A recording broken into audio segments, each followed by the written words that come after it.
Permaculture has this really kind of hopeful message, and it's all about practical solutions that you can achieve yourself. So, it teaches us how we can make a positive impact in the world, which can be a great source of hope in quite dire, worrying times.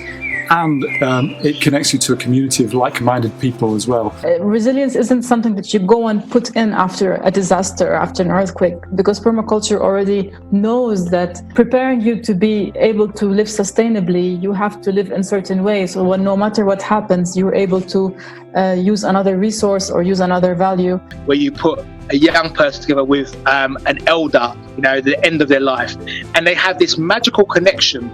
So that was me. I kind of already had that, but I didn't have the framework to really explain it. And then permaculture came along and was developing literally in my back garden, and I was like, this makes so much sense.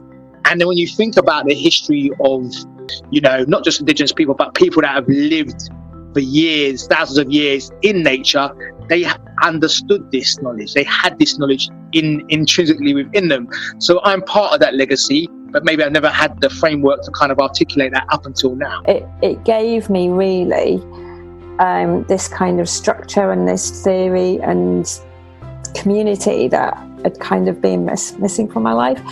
But the more I was doing that, the more I realised how permaculture design, land-based design, it doesn't matter how amazing that design is, and if you don't look after the people at the centre of it.